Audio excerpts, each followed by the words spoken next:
या चॅनलवरील सर्व कथा काल्पनिक असून केवळ मनोरंजनासाठी सादर केल्या जातात. अंधश्रद्धा किंवा कोणत्याही अलौकिक गोष्टींचं आम्ही समर्थन करत नाही.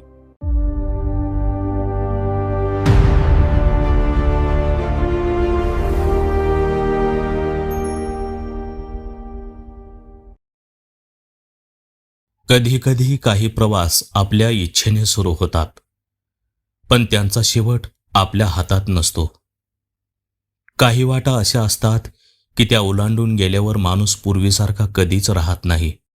प्रत्येक अंधारात लपलेलं संकट दिसतंच असं नाही, आणि प्रत्येक भेटणारा चेहरा तो दिसतो तसाच असेल याचीही खात्री नसते. अशाच एका गूढ प्रवासाची ही कहाणी, पाऊल वाट. पण कथा सुरू करायच्या आधी तुम्हा सर्वांना एक विनंती आहे. तुम्ही जर आपल्या चॅनलवर पहिल्यांदाच आलेले असाल तर कृपया सर्वात आधी डिव्हियन स्टोरीटेलर 2.0 या चॅनलला सबस्क्राईब करून घ्या. सोबतच बेल आयकॉनचं बटनही दाबा, म्हणजे पुढे येणाऱ्या सर्व कथांचे तुम्हाला सर्वात आधी नोटिफिकेशन मिळून जाईल. कथा आवडली तर कथेला एक लाईक नक्की करा. व्हिडिओला हाईप करून आपल्या मित्रांसोबत शेअर करा. चला तर मग तुमचा अधिक वेळ न घेता मी या कथेला सुरुवात करतो. रात्रीचा प्रहर बराच उलटून गेला होता. हवेतील गारठा हाडाला झोंबणारा होता. शिवा आपल्या बैलांच्या गळ्यातील घुंगरांचा पट्टा नीट करत होता. सर्जा आणि राजा, त्याची 2 खिल्लारी जनावरे, आज एरवीसारखी शांत नव्हती. ती दोघेही सतत कान टवकारून नाकाने जोरात हवा सोडत होती. जणू त्यांच्या नाकाला एखाद्या अनोळखी संकटाचा वास आला होता. शिवाने सर्जेच्या पाठीवर थाप मारून त्याला शांत करण्याचा प्रयत्न केला, पण बैलांची अस्वस्थता कमी होत नव्हती. पायाखालची ओली माती आणि आसमंतात भरून राहिलेल्या कुचक्या पानांचा दर्प परिसरातील गूढता अधिकच वाढवत होता. त्याला आज रात्रीच्या प्रवासाची अजिबात इच्छा नव्हती. दिवसभराच्या श्रमाने त्याचे अंग आंबून गेले होते, पण पाटलांच्या वाड्यावरून आलेला निरोप तो नाकारू शकत नव्हता. पाटलांच्या एका पाहुण्या बाईला उंबरवाडीला पोचवायची जबाबदारी त्याच्यावर टाकण्यात आली होती. उंबरवाडीचा रस्ता तसा सोपा नव्हता. मध्ये लागणारे काळे रान दिवसाढवळ्याही अंगावर शहारा आणणारे होते. मग या मध्यरात्रीच्या वेळी तिथून जाणे म्हणजे जीवावर उधार होण्यासारखे होते. रानाच्या आजूबाजूला वस्ती नसल्याने तिथे कधी कोणाची हाकही पोहोचत नसे. तरीही नाईलाजाने त्याने गाडी जुंपली. वाड्याच्या मागील दारातून एक म्हातारा एका आकृतीला घेऊन बाहेर आला. ती एक स्त्री होती, जिने अंगावर एक जाड गडद रंगाची घोंगडी ओढून घेतली होती. तिचा चेहरा पूर्णपणे पदरामागे लपलेला होता. म्हाताऱ्याने काहीही न बोलता तिला गाडीच्या मागील बाजूला बसवले. शिवाच्या हातात काही नाणी ठेवून म्हातारा फक्त इतकंच पुटपुटला, शिवा, पाहुणीला तिच्या घरी सोडून ये. हे रुपयाचं नाणं तुझं. अन हो, एकटी बाय हाय, नजर फक्त रस्त्यावर असू दे, गाडी कुठं बी थांबू नगस. म्हाताऱ्याच्या या वाक्यात एक विचित्र इशारा होता, ज्याने शिवाच्या मणक्यातून एक थंड शिरशिरी गेली. त्याने बैलांच्या पाठीवर आसूड ओढला आणि गाडीचा लाकडी चाक करकरत पुढे सरकू लागला. गावची वेस मागे पडताच गाडीच्या खडखडाटाबरोबर वाऱ्याच्या मंद आवाजाने जागा घेतली. त्या सुनसान रानात गाडीचा करकर आवाज आणि बैलांच्या घुंगरांचा नाद या व्यतिरिक्त तिथे कोणतीही चाहूल नव्हती. काळ्या रानाची हद्द सुरू झाली होती. झाडांच्या फांद्यांनी आकाशातील चंद्रप्रकाश अडवून धरला होता, ज्यामुळे रस्त्यावर केवळ काही अस्पष्ट आकृत्या दिसत होत्या. गाडी जशी जशी रानाच्या पोटात शिरत होती तशी तशी हवेतील थंडी अधिकच बोचरी होत चालली होती. दोन्ही बाजूला वाढलेली रानटी झुडपे जणू हात पसरवून गाडीला थांबवण्याचा प्रयत्न करत असल्यासारखी वाटत होती. शिवाने स्वतःभोवती उपरणे अधिक घट्ट गुंडाळले. प्रवासात सोबत म्हणून त्याने मागे बसलेल्या बाईशी बोलण्याचा प्रयत्न केला. बाई, उंबरवाडीत कुणाकडे जायचंय? मागून कोणतंही उत्तर आलं नाही. तिची हालचालही जाणवत नव्हती. ती जशी बसली होती तशीच दगडाच्या मूर्तीसारखी निश्चल होती. केवळ गाडीच्या हिंदकळण्यामुळे तिचे शरीर किंचित हलताना दिसत होते. च्या आईला उगाच विचारलं बा. पाटलाला कळलं तर पंचायत व्हायची. जाऊ द्या. काही वेळाने शिवाला जाणवले की गाडीच्या चाकांचा आवाज नेहमीपेक्षा वेगळा येत आहे. गाडीच्या आखातील वंगण संपून चाक लोखंडी आखावर घासून चालण्याचा तो आवाज होता. त्याच्या कपाळावर आठ्या उमटल्या. त्याने खाली वाकून पाहण्याचा प्रयत्न केला, पण चंद्रप्रकाश अपुरा असल्याने पायाखालची जमीनही नीटशी दिसत नव्हती. तिथे बाजूच्या चाकांचे काळे वंगण काय दिसणार.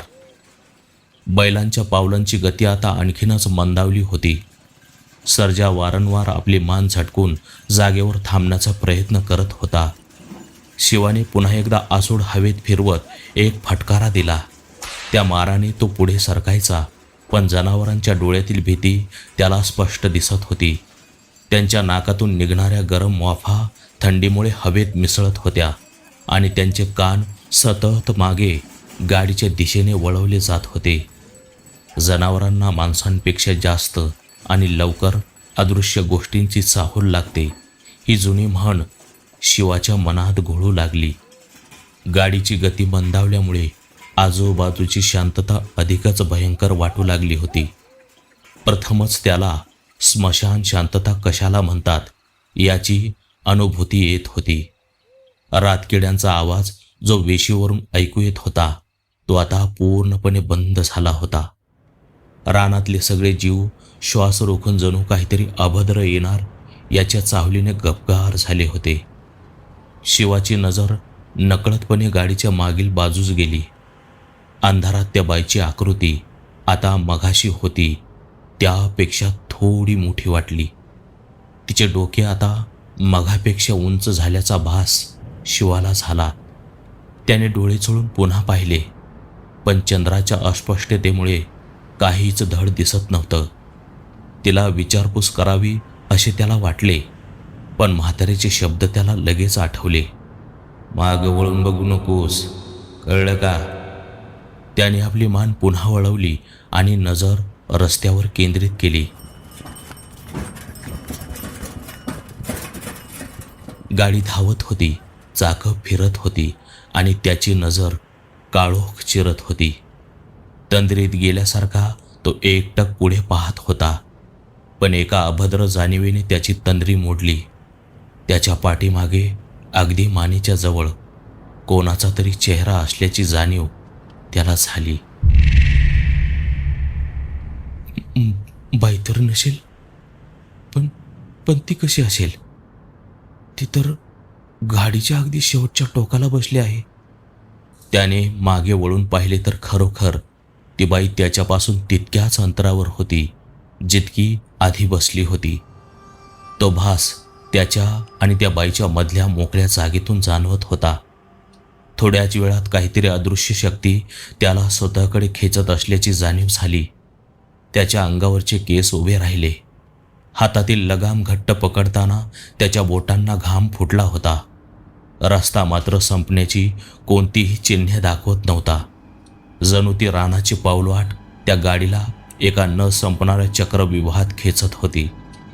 समोरून येणारा गार वारा आणि मागून येणारा तो बर्फाळ श्वास, दोन्हीमध्ये शिवा आता पूर्णपणे अडकला होता. गाडी पुढे सरकत होती, पण ठिकाण मात्र तेच असल्यासारखे वाटत होते. झाडांचे तेच आकार, तेच वळण पुन्हा पुन्हा आल्यासारखे वाटत होते. त्याला होणारी जाणीव मागे बसलेल्या बाईला का जाणवत नाही हा विचार त्याच्या डोक्यात सतत घोळत होता. शिवाने डोळे घट्ट मिटून घेतले, पण रानाचा तो फास अधिकच आवळला जात होता. गाडीची चाके त्याच वाटेवरून फिरत असल्याचा संशय आता वास्तवात बदलू लागला होता. रानातील ती जुनी परिचित वळणे आता अनोळखी आणि हिंस्त्र भासू लागली होती. प्रत्येक वळणावर फांद्यांचे आकार बदलत होते. जणू कोणीतरी मुद्दाम रस्ता भरकटवण्याचा खेळ मांडला होता. मानेवर जाणवणारा तो बर्फाळ श्वास आता केवळ एक भास राहिला नव्हता. कोणीतरी अगदी त्याच्या पाठीला पाठ लावून बसले आहे आणि त्याचा प्रत्येक श्वास शिवाच्या कानाच्या पाळीला स्पर्श करत आहे याची त्याला तीव्र जाणीव होत होती. त्या श्वासात कोणताही मानवी गंध नव्हता. हातातले लगाम पकडताना त्याची बोटे सुन्न पडली होती. ओठावर आलेल्या देवाचा धावा घशातच अडकून बसला होता. स्वतःच्याच हृदयाची धडधड त्याला स्वतःलाच एखाद्या ढोलाच्या आवाजासारखी वाटू लागली होती. नजर केवळ समोरच्या रस्त्यावर खिळलेली होती, पण मेंदू मात्र पाठीमागे नेमके काय घडत आहे याचा वेध घेण्याचा आटोकाट प्रयत्न करत होता. धुक्याची एक पांढरी चादर जमिनीलगत पसरू लागली. हे धुके नेहमीच्या हिवाळ्यातील धुक्यांसारखे नव्हते. ते एखाद्या जिवंत प्राण्यासारखे गाडीच्या चाकांना आणि बैलांच्या पायांना विळखा घालत होते. याच धुक्यातून वाट काढताना दोन्ही जनावरांनी आपले पुढचे पाय जमिनीत घट्ट रोवले आणि ते एका जागी थबकले. त्यांच्या गळ्यातील घुंगरांचा आवाज एकदम थांबला होता आणि संपूर्ण रानात एक जीवघेणी शांतता पसरली. पाटलांच्या वाड्यावर त्या म्हाताऱ्याने दिलेली गाडी थांबू नकोस ही ताकीद शिवाच्या कानात घुमू लागली. त्याने बैलांच्या पाठीवर रागाने आसूड उगारला, पण जनावरं जागची हलेच ना. त्यांच्या डोळ्यात समोरच्या अंधाराबद्दलची एक आदिम दहशत साचलेली दिसली. सर्जाने एक बारीक हंबरडा फोडला, जो ऐकून शिवाच्या अंगावर सरसरून काटा उभा राहिला. जनावरे अशा प्रकारे तेव्हाच आवाज करतात जेव्हा त्यांना समोर मृत्यू उभा असल्याचे दिसते. गाडी थांबताच मागच्या बाजूला असलेल्या लाकडी फळ्यांचा करकरा आवाज आला. कोणीतरी आपले वजन एका बाजूकडून दुसऱ्या बाजूकडे हलवल्याचा तो स्पष्ट संकेत होता. मागची ती स्त्री आता जागी झाली होती. गाडी थांबवल्यामुळे ती कदाचित खाली उतरण्याच्या तयारीत असावी असा विचार शिवाच्या मनात आला. पण त्या क्षणी एक विचित्र, कोरडा आणि कर्कश आवाज त्याच्या कानावर पडला. तो आवाज वाळलेली पाने एकमेकांवर घासल्यासारखा वाटत होता. गाडी का थांबवलीस? हाक त्यांना, पुढे घे. ती स्त्री बोलत होती. तिच्या आवाजात एक जरब होती. शिवा काही बोलणार तितक्यात ती पुन्हा पुटपुटली, निघ लवकर इथून. ते अगदी तुझ्या पाठीवर आलंय. वळून बघायची चूक करू नकोस. हे शब्द ऐकताच शिवाच्या पायाखालची जमीन सरकल्यासारखी झाली. तिला कसे समजले की त्याच्या पाठीमागे कोणीतरी आहे, आणि ते म्हणजे नेमके कोण? उत्सुकता आणि भयंकर मानसिक दडपण या दोन्हीमध्ये शिवा पार भरडला जात होता. त्याची मान नकळतपणे मागे वळण्यासाठी धडपडत होती. बाहुल्या किंचित तिरप्या करून त्याने डोळ्यांच्या कोपऱ्यातून मागचा कानुसा घेण्याचा प्रयत्न केला. त्याच्या आणि त्या स्त्रीच्या मध्ये असलेल्या रिकाम्या जागेत खरोखरच अंधारात एक गडद स्तंभ उभा असल्यासारखे वाटत होते. तो स्तंभ माणसाच्या आकाराचा होता, पण त्याला कोणताही चेहरा किंवा शरीर नव्हतं. ती केवळ एक शोषून घेणारी पोकळी होती. आणि सर्वात भयंकर गोष्ट म्हणजे त्या अंधाऱ्या पोकळी पलीकडे बसलेल्या त्या स्त्रीची आकृती आता पूर्णपणे बदलली होती. तिचे हात गाडीच्या लाकडी कठड्यावर टेकले होते, पण ते हात मानवी लांबीपेक्षा कितीतरी पटीने मोठे आणि हाडकुळे दिसत होते. समोर न संपणारा रस्ता, मागे बसलेली ती अमानवीय आकृती आणि अगदी पाठीला चिकटून उभा असलेला तो थंड श्वास, या तिहेरी चक्रव्यूहात शिवाचा श्वास कोंडू लागला होता. आता गाडी पुढे नेणे हा एकच पर्याय त्याच्या समोर उरला होता. त्याने पूर्ण ताकदीने लगाम खेचले आणि बैलांना हाक मारली, पण यावेळी त्याच्या स्वतःच्याच आवाजात त्याला एक परकेपणा जाणवला. तो आवाज त्याचा स्वतःचा वाटत नव्हता. हातातील चाबूक त्याने पूर्ण ताकदीने सर्जाच्या पाठीवर ओढला. प्राणांतिक भीतीने ग्रासलेल्या त्या मुक्या जनावरांनी पुढचा मागचा कोणताही विचार न करता उधळपट्टी केली. गाडीला बसलेला हिसका इतका भयंकर होता की शिवा गाडीतून खाली कोसळणारच होता, पण त्याने कसा बसा स्वतःचा तोल सावरला. रस्त्यावरील दगड धोंड्यांवरून गाडी अक्षरशः उड्या मारत चालली होती.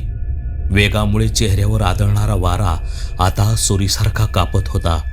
पण एवढ्या वेगातही एक गोष्ट बदलली नव्हती. शिवाच्या पाठीवर जाणवणारा तो बर्फाळ श्वास जराही मागे पडला नव्हता. उलट गाडीच्या वेगाबरोबर त्या अदृश्य अस्तित्वाने आपला वेग अगदी अचूक जुळवून घेतला होता.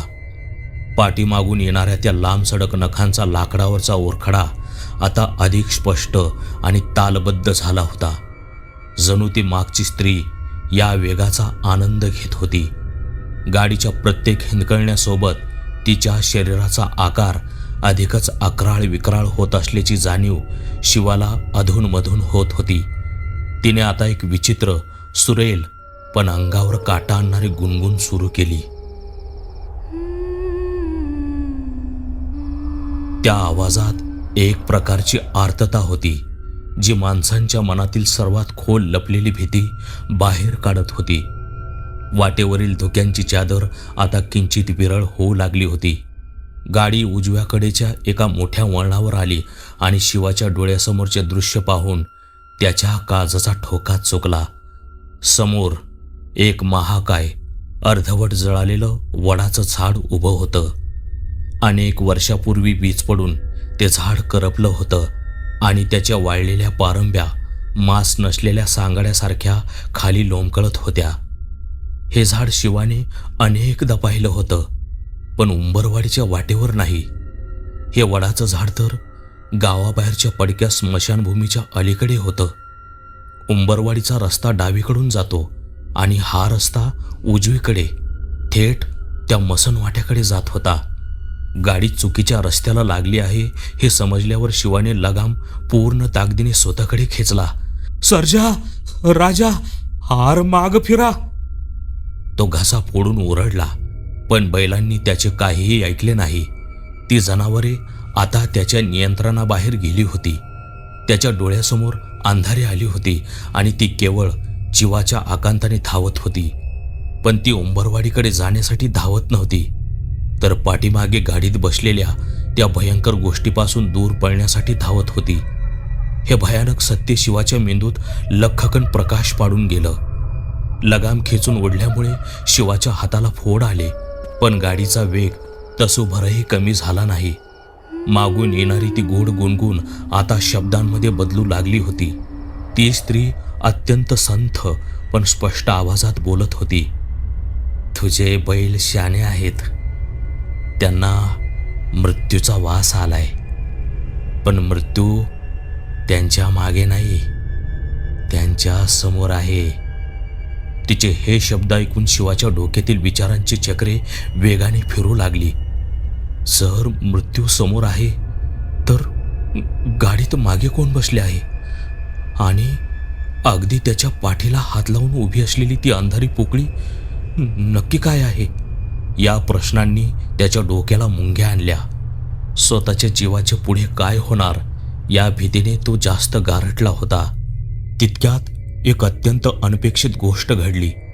अगदी शिवाच्या पाठीमागे उभ्या असलेल्या त्या अदृश्य आकृतीने हालचाल केली. आत्तापर्यंत केवळ श्वास आणि थंडीच्या रूपाने जाणवणारे ते अस्तित्व आता भौतिक रूप धारण करत होते.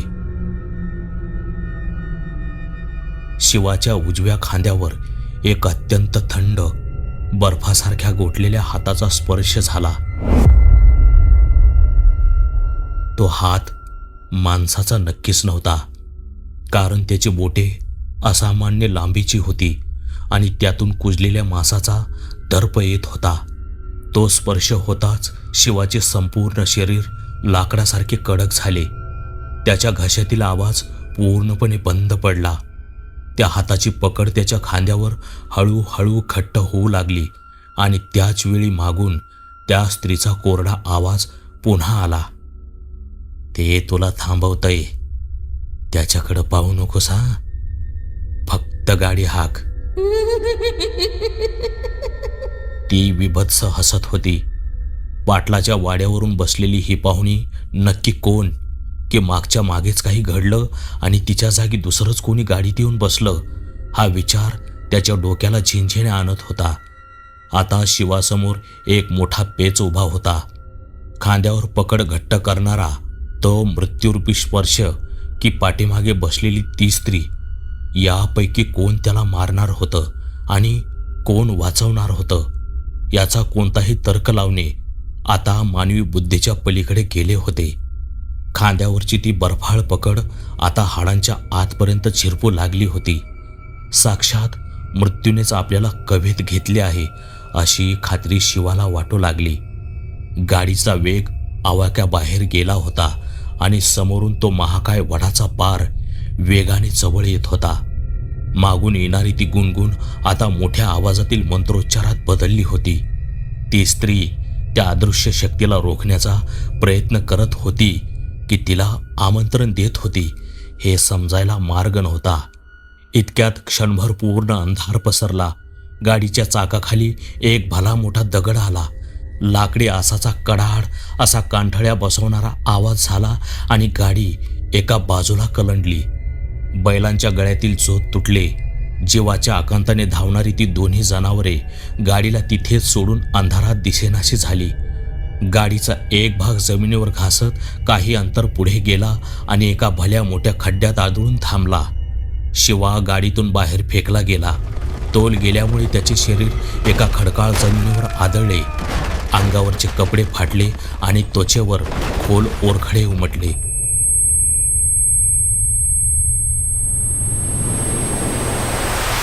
काही क्षणासाठी त्याच्या डोळ्यासमोर अंधारी आली आणि कानात एक सलग शीळ वाजल्यासारखा आवाज घुमू लागला.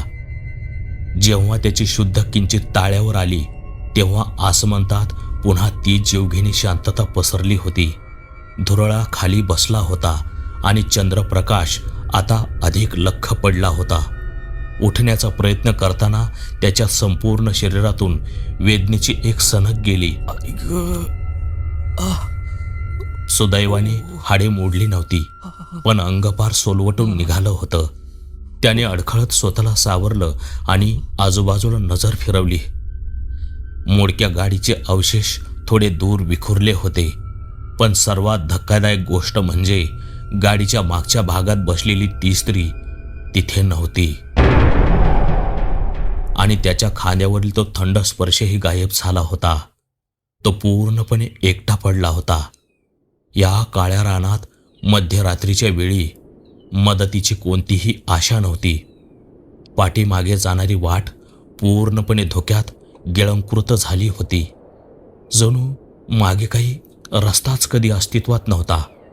समोर केवळ ते अर्धवट चाळलेलं वडाचं झाड आणि त्याच्या पलीकडे असणारी ती पडकी स्मशानभूमी दिसत होती. शिवाने खिशातून विडी काढण्याचा प्रयत्न केला, पण ती त्याच्या हातालाच येईना. तो प्रयत्न सोडून त्याने खोल श्वास घेतला आणि स्वतःला धीर देण्याचा प्रयत्न केला. वाचलो रे. आता मागे फिरण्यात अर्थ नव्हता, कारण रस्ताच उरला नव्हता. जे काही आहे ते त्या वडाच्या झाडाजवळून पुढे जाणाऱ्या वाटेवर शोधावे लागणार होते. तो लंगडत लंगडत पुढे चालू लागला.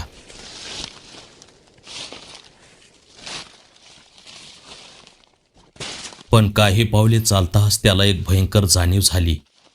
पाला पाचोळ्यावरून चालताना केवळ त्याच्या एकट्याच्या पावलांचा आवाज येत नव्हता. जेव्हा तो पाय खाली ठेवत असे तेव्हा त्याच्या आवाजात आणखी एक पावलांचा आवाज मिसळत होता. त्याने चालणे थांबवले की तो आवाजही थांबायचा. त्याने पुन्हा पाऊल उचलले की तो आवाज पुन्हा यायचा. कोणीतरी त्याच्या पाठीमागून चालत येत होतं आणि ते त्याच्या पावलावर अचूक पावलं टाकत होतं. मगाशी गाडीत असलेला तो अदृश्य श्वास आता चक्क त्याच्या मागे चालत होता. शिवाने दात ओठ खाऊन स्वतःला मागे वळून पाहण्यापासून रोखलं. मागे वळून बघू नकोस, कळलं का? हे त्या वाड्यावरच्या म्हाताऱ्याचे आणि त्या स्त्रीचे शब्द त्याच्या डोक्यात हातोड्यासारखे आदळत होते. त्याने आपल्या चालण्याची गती वाढवली. मागच्या पावलांचा वेगही तसाच वाढला. आता शिवा चक्क पळू लागला होता, पण तो आवाज त्याच्या अगदी टाचांशी येऊन पोहोचला होता. तितक्यात समोरून त्या वडाच्या पारंब्यातून एक लांब सडका हात बाहेर आला आणि त्याने शिवाचे तोंड दाबून त्याला झाडाच्या अंधाऱ्या आडोशात अत्यंत वेगाने आत खेचले. शिवाचा श्वास गुदमरला. त्या हाडकुळ्या हाताची बोटे त्याच्या चेहऱ्यावर लोखंडी पकडीसारखी रोवली गेली होती. त्याला ओरडायचे होते, पण घशातून साधा हुंकारही बाहेर पडत नव्हता. ज्या अंधाऱ्या आडोशात त्याला खेचले गेले होते तिथे कोबट ओलसर मातीचा आणि करपलेल्या लाकडाचा उग्र दर्प येत होता. वडाच्या लोंबकळणाऱ्या पारंब्यांनी त्यांना चारही बाजूंनी विळखा घातला होता. शिवाने धडपड करून स्वतःला सोडवण्याचा प्रयत्न केला, पण त्या हाताची ताकद अमानुष होती. तितक्यात त्याच्या कानाजवळ एक अतिशय बारीक ओळखीचा कोरडा आवाज आला. शांत राहा. अगदी श्वासही जोरात घेऊ नकोस, नाहीतर ते आपल्याला शोधून काढेल. तो आवाज त्याच स्त्रीचा होता जी मघाशी गाडीत त्याच्या मागे बसली होती. पण आता ती गाडीतून इथे कशी पोहोचली हा विचार करण्या इतपत शिवाच्या मेंदूत जागा शिल्लक नव्हती. तिचे डोळे अंधारातही मांजरासारखे पिवळसर चमकत होते. तिने आपला दुसरा हात शिवाच्या छातीवर ठेवला आणि त्याच्या हृदयाची धडधड कमी करण्याचा मूक इशारा दिला. जिथे शिवा मघाशी उभा होता तिथे आता पाला पाचोळा चुरगळल्याचा आवाज स्पष्ट येऊ लागला. कोणीतरी किंवा काहीतरी तिथं घुटमळत होतं. शिवाच्या अंगावर सरसरून काटा उभा राहिला, कारण बाहेरून येणाऱ्या पावलांचा आवाज अगदी त्याच्याच पावलासारखा होता. ते अस्तित्व झाडाच्या सभोवताली फेऱ्या मारू लागलं. प्रत्येक फेरीगणिक पालापाचोळ्याचा करकर आवाज त्याच्या अगदी जवळ येत होता. शिवाच्या कपाळावरून घामाच्या धारा ओघळत होत्या. त्या स्त्रीने त्याला आणखी आत ओढले. बाहेर फिरणाऱ्या त्या गोष्टीने आता हुंगायला सुरुवात केली होती. कुत्र्यासारखा वास घेण्याचा तो आवाज इतका भयंकर होता की शिवाचे अवसानच गळून पडले असते. सर्वात भयानक गोष्ट म्हणजे काही क्षणानंतर त्या गोष्टीने हुंगणे थांबवले आणि ते चक्क गुणगुणू लागलं. तीच गुणगुण जी मघाशी गाडीत असताना शिवाने ऐकली होती. ते अस्तित्व फक्त माणसाची पावलेच नाही तर आवाज आणि सवय देखील चोरत होतं. बाहेरची चाहूल थोडी दूर गेल्याची खात्री झाल्यावर त्या स्त्रीने शिवाच्या तोंडावरचा हात हळूहळू बाजूला केला, पण तिची नजर अजूनही बाहेरच्या काळोखावर खिळलेली होती. ते काय होतं? शिवाने कापत कापत शक्य तितक्या दबक्या आवाजात विचारलं. तिने त्याच्याकडे एक भेदक नजर टाकली आणि खोकऱ्या आवाजात म्हणाली, तो या रानाचा मालक आहे. रानाचा मालक? हो. पण काय होतं ते? तुझा मृत्यू. तू पहिला नाहीस शिवा आणि शेवटचाही नाहीस.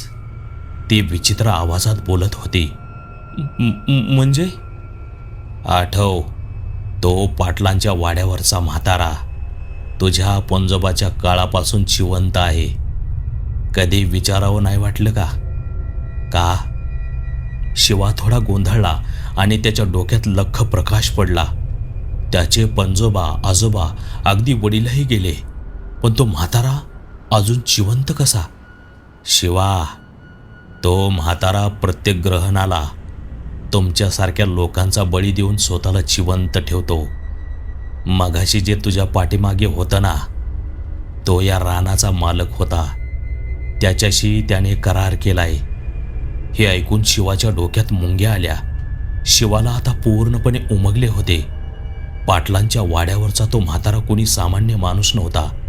त्याने शिवाला उंबरवाडीला पाठवलेच नव्हते. ही गाडी, हे बैल आणि स्वतः शिवा या सर्वांना एका ठरलेल्या बळीसारखे त्या मृत्यूच्या वाटेवर ढकलण्यात आले होते. पण तू कोण आहेस? तुला कसं माहिती हे सगळं? आणि मगाशी गाडीत तुझा तो वाढलेला आकार? शिवाचे वाक्य पूर्ण होण्याआधीच तिने त्याला मध्येच थांबवले. मी कोण आहे? मी एक अभागी मृत आत्मा आहे जिला त्या पाटलाने वश केलंय. मी तर फक्त एक प्यादा आहे. तुमची वाट भरकटून इथे घेऊन येते. शिवाने एक मोठा सुस्कारा सोडला आणि डोळ्यावरचा घाम पुसला. बाई बाई तू कोण आहेस हे मला माहीत नाही, पण आज तू माझा जीव वाचवलास. त्याने कृतज्ञतेने तिच्याकडे पाहिले. ती स्त्री हळूहळू त्याच्या दिशेने वळली. तिचा चेहरा अजूनही घोंगडीच्या पदराआड लपलेला होता, पण तो पदर आता तिने पूर्णपणे खाली घेतला. मी तुझा जीव वाचवला नाही शिवा. तिच्या आवाजात आता मघाशी असलेली ती भयानक जरब नव्हती, तर एक प्रकारची माया आणि अथांग पोकळी होती. पदर पूर्णपणे खाली पडला आणि चंद्राच्या उजेडात तिचा चेहरा शिवाच्या डोळ्यासमोर आला. तो एक अत्यंत शांत, पांढरा फकट आणि निर्विकार चेहरा होता. तिच्या डोळ्यात बुबळे नव्हती, तर केवळ एक दुधाळ पांढरा रंग होता, ज्यामध्ये कित्येक शतकांचा थकवा आणि अथांग पोकळी साचलेली दिसत होती. तिच्या चेहऱ्यावर मृत्यूची एक भयंकर शांतता पसरलेली होती. मी तुझा जीव कसा वाचू शकते शिवा, जो आधीच हरपला आहे. तिच्या या शब्दांनी शिवाच्या मेंदूला पूर्णपणे सुन्न केले. त्याला तिचे बोलणे काही समजतच नव्हते. तो वेड्यासारखा स्वतःचे हातपाय चाचपडून पाहू लागला. काटेरी झुडपावर, दगडावर पडून त्याच्या अंगावर जे खोल ओरखडे उमटले होते, त्यातून आता रक्ताचा एक थेंबही येत नव्हता. एवढेच नाही, तर मघाशी जाणवणारी ती हाडं गोठावणारी थंडीही आता पूर्णपणे नाहीशी झाली होती. शरीराला कोणतीही वेदना जाणवत नव्हती. जणू काही त्याचे शरीर एका रिकाम्या खोक्यासारखे हलके झाले होते. त्या स्त्रीने आपला लांबसडक अस्थिपंजर हात हळूच वर उचलला आणि तिचे बोट मसणवाटीच्या पलीकडे, ज्या रानातून ते नुकतेच बाहेर आले होते, त्या दिशेने रोखले. मी मघाशी तुला मागे वळून बघायला का मनाई करत होते, हे आता स्वतःच बघ, ती एका अमानवीय कोरड्या आवाजात म्हणाली. शिवाने थरथरत्या मानेने पाठीमागे नजर वळवली. स्मशानभूमी आणि रानाच्या सीमेवर पसरलेलं ते पांढरं धुकं आता एका पडद्यासारखं हळूहळू बाजूला झालं. त्या धोक्यापलीकडचं दृश्य पाहून शिवाच्या घशात एक मुका हुंदका कायमचा अडकला. समोर मघाशी अपघात झालेली जागा आता पूर्णपणे स्पष्ट दिसत होती. गाडी केवळ एका खड्ड्यात आदळली नव्हती, तर ती एका मोठ्या दगडाला आदळली होती. गाडीचे लाकडी सांगाडे पार चक्काचूर होऊन सर्वत्र विखुरले होते. सर्जा आणि राजा त्या ढिगाऱ्याखाली निपचित पडले होते. पण शिवाच्या काळजाचा थरकाप उडवणारी सर्वात भयंकर गोष्ट म्हणजे त्या मोडक्या गाडीच्या एका चाकाजवळ एक मृतदेह रक्ताच्या थारोळ्यात पडला होता. तो मृतदेह दुसऱ्या कुणाचाही नसून साक्षात शिवाचा स्वतःचाच होता. त्याची मान एका अनैसर्गिक कोनात मोडलेली होती आणि उघड्या डोळ्यातून प्राण केव्हाच उडून गेलेला दिसत होता. शिवाला आता सगळ्या गोष्टींचा उलगडा होऊ लागला. गाडी जेव्हा त्याच्या पाठीवर तो बर्फाळ स्पर्श झाला होता, तो स्पर्श त्या भुकेल्या अस्तित्वाचा नव्हता, तर तो साक्षात मृत्यूचा स्पर्श होता. चंद्रग्रहणाच्या अगदी त्या क्षणी त्याची गाडी त्या मोठ्या दगडावर आदळली आणि शिवाचा जागीच अंत झाला. वाड्यावरच्या म्हाताऱ्या पाटलाने खरंच त्याचा बळी त्या काळ्या रानाला दिला होता. रानात त्याच्या पावलावर पावले ठेवून पाठलाग करणारे ते अदृश्य अस्तित्व त्याला मारायला नाही, तर त्याच्या भरकटलेल्या आत्म्याला कायमचे गिळंकृत करायला आले होते. ही स्त्री, जिला गावकरी भीतीने हडळ म्हणायचे, ती मुळात त्या पाटलाची गुलाम होती. पण तिने यावेळी शिवाच्या आत्म्याला त्या भुकेल्या मरणाच्या तावडीतून सोडवून सुरक्षितपणे त्या सीमेपलीकडे आणले होते. शिवा आता गुडघ्यावर पूर्णपणे कोसळला. त्याच्या डोळ्यातून अश्रू वाहू शकले नाहीत, कारण आत्म्याला रडता येत नसते. केवळ एक मुका आकांत त्याच्या अस्तित्वात घुमू लागला. शिवाचा प्रवास संपला होता, पण तो अशा मुक्कामावर पोहोचला होता जिथून परतीचा कोणताही मार्ग अस्तित्वात नव्हता. गुलाम हडळीने स्वतःच्या चेहऱ्यावर पुन्हा घोंगडीचा पदर ओढून घेतला आणि ती काहीही न बोलता मसणवाटीच्या अंधारात कायमची विरघळून गेली.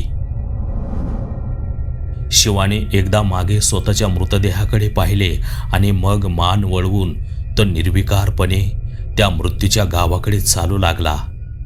कायमचा एक असा प्रवास ज्याची पाऊल वाट आता कधीच पुसली जाणार नव्हती.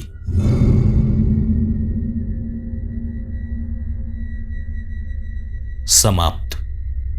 तर मित्रांनो, ही होती आजची कथा. ही कथा तुम्हाला कशी वाटली हे मला कमेंट करून नक्की सांगा. मी लवकरच परत येईन एका नवीन भय कथेचा थरार घेऊन.